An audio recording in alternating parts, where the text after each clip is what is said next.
ito na ay makikita na natin ang Lakers center sa susunod na season. Sigurado ay matutuwa dito ang mga Laker fans. Sino ba naman dito ang mag-aakala na hanggang sa ngayon nga po ito rin pala ang nasa isip ng pamunaw ng Lakers. Dalawang players ba naman dito ang kanilang magiging kapalit. Desenteng-desente pa naman ang kinakamada nitong si Rui Hachimura, at lalo na nga po pagdating dito sa playoffs ay maasarin naman ang batang to. Pero bukod pa dito kay Rui Hachimura ay eto pa, si Gabe Vincent ay mawawala na rin, na isa pa itong gwardya na maasahan din nila. Pero tila nga ba na hindi na ito gaano pinapapasok ni Coach JJ Redick pagdating sa mga playoffs nila. Ito na rin siguro ang dahilan ng pamunuan dito ng Lakers, kaya hanggang dito na lang sila ngayon, at ititrade na nga sila dito ni Rob Pelinka. Kaya sorry na lang sa mga fans ni Rui Hachimura at Gabe Vincent. Maintindihan niyo naman siguro kung bakit nila ito gagawin, kahit na mas maraming hindi maaasahan sa mga Lakers player, katulad na lang dito ni Christian Coloco at Alex Len, na ito dapat ang mga binibitawan nila dahil ayaw ba naman kasi ito tanggapin ng ibang kuponan. Kaya naman tuloy malaki talaga dito ang pagkakamali ni Rob Pelinka na kinuha nila ito, at itong Cleveland Cavaliers ang napupusuhan na kukunin nila itong si Rui Hachimura at Gabe Vincent. Wala naman dito mangyayari kung hindi naman ito ang gagawin ng Lakers team, na bitawan na nga itong kanilang dalawang players nila sa paparating na nga dito ng off-season, at malaking pagbabago na nga ito para sa Purple and Gold, at mas magiging malupit na malaking tulong talaga itong ibibigay ng Cleveland Cavaliers. Mas matindi pa kasi itong papalit sa kanila,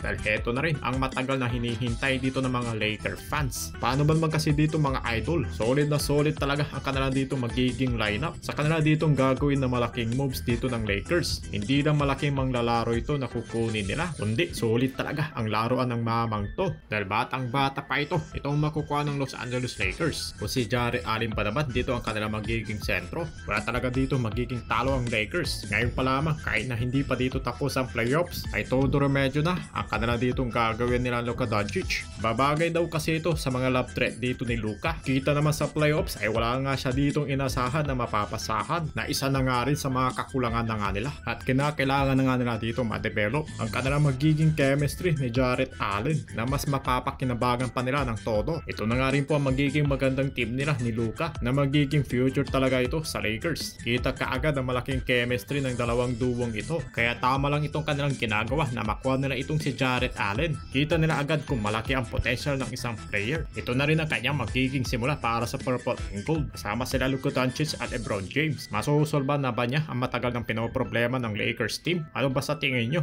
Kung uubra na ba itong si Jarrett Allen? Sa tingin ko mahirapan talaga itong si Rob Pelinka kung isang kilalang superstar ang kukunin niya, dahil nasubukan niya na rin sa usapang veterano, kagaya na lang na medyo may edad na hindi nga umubra dito sa Lakers team. Marami pang kayang gawin itong batang to, dahil nasa 27 years old pa lang itong si Jarrett Allen, na siguradong kalibre ito na magagamit talaga ng Lakers.